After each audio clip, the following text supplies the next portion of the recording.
जय Malhar news चॅनलच्या सर्व प्रेक्षकांना सपना चौधरीचा नमस्कार। नंदुरबार येथील गजानन महाराज प्रकट दिनानिमित्त नंदनगरीत पालखी मिरवणूक उत्साहात संपन्न।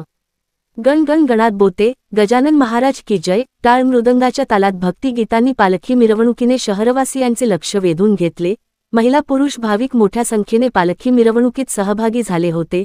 शहरातील पाताळगंगा नदी किनारी असलेल्या गजानन महाराज मंदिरातील गजानन महाराजांचा 147वा प्रकट दिवस फेब्रुवारी 20 रोजी उत्साहात साजरा करण्यात आला। या निमित्ताने श्री गजानन महाराजांचा रजत मुखवट्याची पालखी मिरवणूक नंदुरबार शहरातील प्रमुख मार्गावरून करण्यात आली।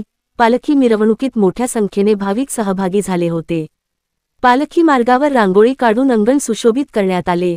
गजानन महाराज मंदिर ते साक्री नाका, बाबा गणपती रोड, सोनार खुंट, गणपती मंदिर, मंगळ बाजार, असोदेकर किराणा दुकानाकडून मराठा मंगल कार्यालय, सिद्धिविनायक मंदिर, दादा गणपती रोड, शिवाजी रोड, हिरालाल चौधरी यांच्या घरावरून परत साक्री नाकाहून श्री गजानन महाराज मंदिरात पालखीचा समारोप झाला। पालखी मिरवणूक गुरुवारी सकाळी 8 वाजेला मंदिरातून सुरू होऊन दुपारी 1 वाजेपर्यंत समारोप झाला। त्यानंतर महाआरती व प्रसादाचे वाटप करण्यात आले।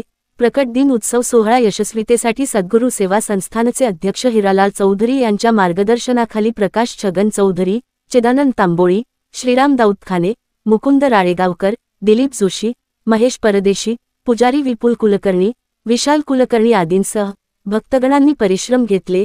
मिरवणूक मार्गावर शहर पोलीस अधिकारी व कर्मचारी तसेच होमगार्ड कर्मचाऱ्यांनी बंदोबस्तासाठी सहकार्य केले। सपना चौधरी, जय मल्हार न्यूज, नंदुरबार।